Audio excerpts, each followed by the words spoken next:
Hello, my friends. Welcome back. We're going to keep reading The Thief Lord together. This is our penultimate, which means second to last video reading this book. So we are getting pretty close. We're almost done. So the last time that we read, the kids and Ida and Victor together hatched a plan to get Esther to take Barbarossa, who is now a little boy, to make sure that she stays away from Beau and to get rid of Barbarossa. So we're going to pick up with chapter 51, which is called Esther. Esther came alone. She walked straight past the cafe where Prosper was sitting with the others and had no idea who was watching her through the window. Victor had chased all the children out of the house as soon as the hand on Ida's kitchen clock had struck 3, all except for Barbarossa. "Who are you looking at?" Hornet asked Prosper when she noticed him staring through the window. "She really came," Prosper answered without taking his eyes off Esther. "Your aunt?" Full of curiosity, Hornet leaned over Prosper's shoulder. "That's her?" Prosper nodded. "Who?" asked Beau, his mouth full of ice cream. He was having the same sundae as Richo, only he was already finishing his second. "Nobody," Prosper muttered. He watched Esther walk toward Ida's house. She was wearing rubber boots and her umbrella dripped with rain. "I imagined her to be completely different," Hornet whispered into Prosper's ear. "Taller and sort of more sinister." "Hey, don't you like your ice cream, Prop?" Richo asked. He licked some chocolate ice cream from his nose. "Can I eat it?" "Leave him alone, Richo," Hornet answered for him. When Esther rang the bell to Ida's house, a round, surly-looking nun opened the door and silently signaled Esther to follow her. Ida had begged Lucia for nearly an hour until her housekeeper finally put on the nun's habit, and now she looked very impressive. Lucia marched the visitor toward what was usually the pantry and laundry room. Lucia's ironing board, the water bottles, and the large stock of flour had all vanished. Instead, there was now a desk, which Victor had dragged down from the attic with a great deal of cursing and swearing, together with a few simple chairs and a large candelabra. The whitewashed walls were adorned with a picture of the Madonna and Child that usually hung in Ida's kitchen. "Signora Hartlieb, I presume?" Ida rose from behind her desk as Lucia showed Esther into the room. Next to Ida stood Victor, no beard, no disguise, simply the Victor Esther knew. Ida, however, was wearing the dark habit of the Merciful Sisters like Lucia. "Please tell Signora Spavento that the habits have to be back before tonight," the nun had whispered to Prosper, after she had passed the clothes through the hatch in the orphanage's gate. She had looked guilty, as if she was committing a serious crime, but she would do anything for the kind and generous Signora Spavento.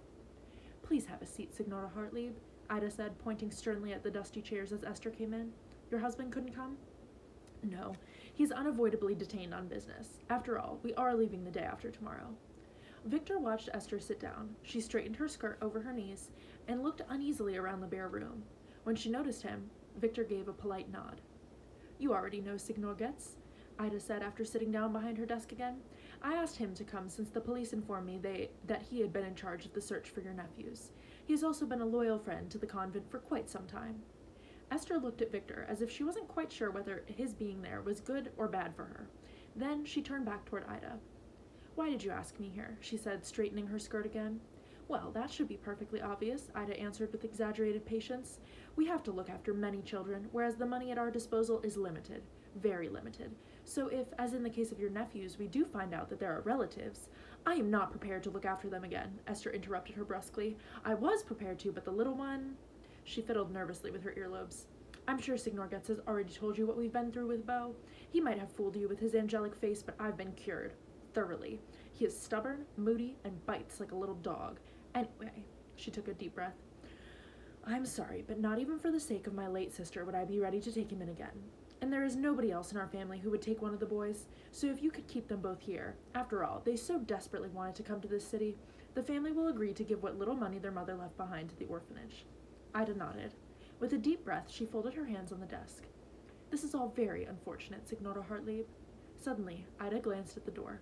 Victor had, of course, also heard it. Steps approaching down the corridor, perfectly according to plan. There was a knock. Esther Hartlieb turned around. "Yes?" Ida called. The door opened, and Lucia pushed Barbarossa into the room. "The new boy is having problems again, sister," Lucia announced. She looked at the redhead as if she were handling a hairy spider or some other distasteful animal. "I will deal with it," Ida answered, and Lucia gruffly left the room. Barbarossa stood by the door, looking very small and forlorn. Noticing Esther's curious look, he gave her a timid smile. "Please excuse me, Signora Hartlieb," said Ida, "but this boy has only come to us recently, and he's having a lot of trouble with the other children. So they teased you again, Ernesto?" Barbarossa nodded, casting a quick, sideways glance at Esther. Then he started to sob, quietly at first, and then more and more violently. "Do you have a handkerchief for me, Mother Ida?" he sniveled. "They took my books away from me." "Oh, no." Ida reached into her black habit, but Esther was quicker. Smiling shyly, she handed Barbarossa her lace-embroidered handkerchief. "Grazie, signora," he replied, dabbing the tears from his long lashes. Victor looked sideways at Esther, noticing that she couldn't take her eyes off the little redhead. "Go and see Sister Caterina, Ernesto," Ida instructed him, "and tell her from me to take the books back from the boys. She should also send them to their rooms as a punishment." Barbarossa nodded and sniffed delicately into Esther's handkerchief. Then he walked hesitantly toward the door. "Mother Ida," he queried as he put his hand on the doorknob, "may I ask when we will finally go on that excursion to the Academia Museum? I would so much like to see Titian's paintings again." My God, Victor thought. The Redbeard is really laying it on rather thick. Esther's enraptured look, however, quickly set him straight.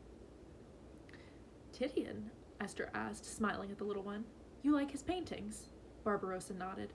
"I like them a great deal myself," Esther continued. Her voice was suddenly very soft, completely different from the way Victor had heard her shout before. "He's my favorite painter." "Oh, really, Signora?" Barbarossa pushed his red locks from his face.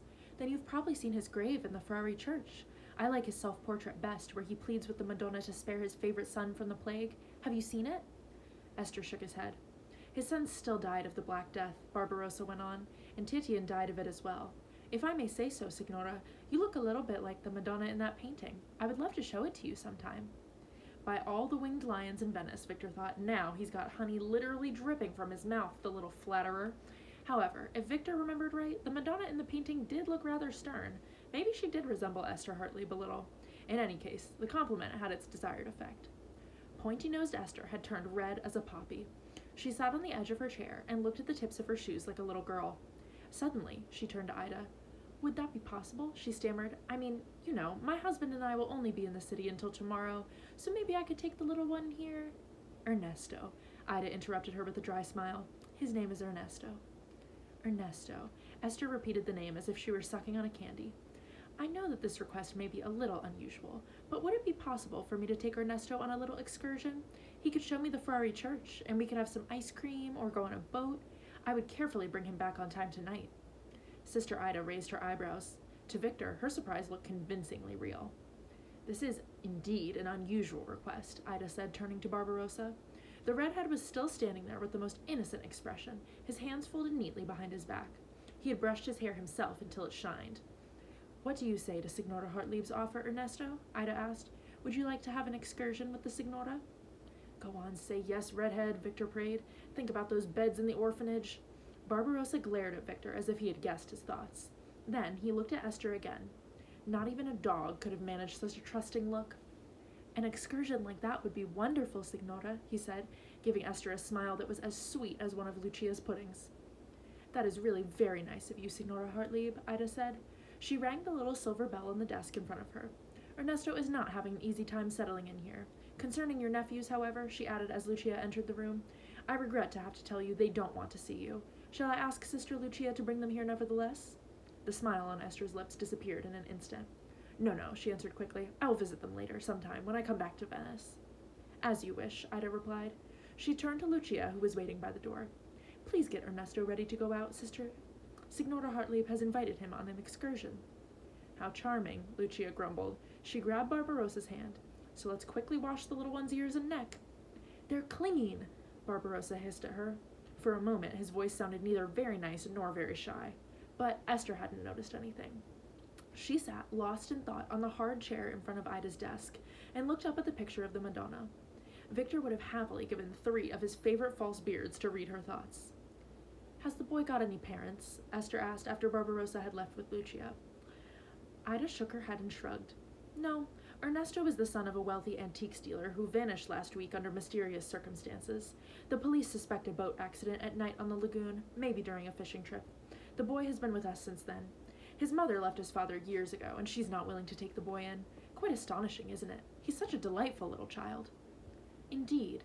Esther looked at the door as if Barbarossa was still there. "He's so different from my nephews."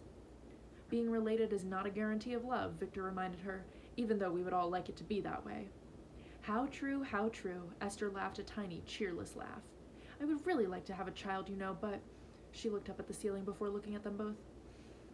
I haven't found one yet who would like me as a mother. My nephews, for example, seem to think I'm some sort of witch. She looked at the ceiling again. No, they probably consider me even too boring for that, she said, and again she laughed her small, sad laugh. I really wish there was a child somewhere that I was suited to. Ida and Victor looked at each other conspiratorially. Esther returned Barbarossa quite late that evening. Prosper and Beau watched from the living room window as they walked across the square. Barbarossa was licking a huge cone of ice cream without getting a single drop on himself. Beau would really have loved to know how he did that. Esther was laden with big, overstuffed shopping bags, but her left hand held onto Barbarossa's, and on her lips was a blissful smile. Just look at how she worships him. Richo leaned over Beau's shoulder. And all those packages. I bet they're all for him. And you're still not sorry you put her off so badly she doesn't want you back? Beau shook his head vigorously. Prosper, meanwhile, was thinking of someone else. Someone who had looked a little like Esther. He was glad when Victor startled him out of his thoughts. Well, aren't those two the perfect match? He whispered into Prosper's ear. They were made for each other, don't you think? Prosper nodded. Go on, put away that worried face for a bit, Victor said, giving him a gentle nudge in his back. 2 more days and your aunt is flying home, and Beau won't be sitting next to her on the plane. I'll believe that once she's in the air, Prosper grumbled back. And as he watched Esther wipe the ice cream off Barbarossa's mouth, he asked himself for the 100th time where Scipio was. He wanted to tell him his crazy idea was working. Alright, so that is where we're going to stop for today, and we will finish this book tomorrow.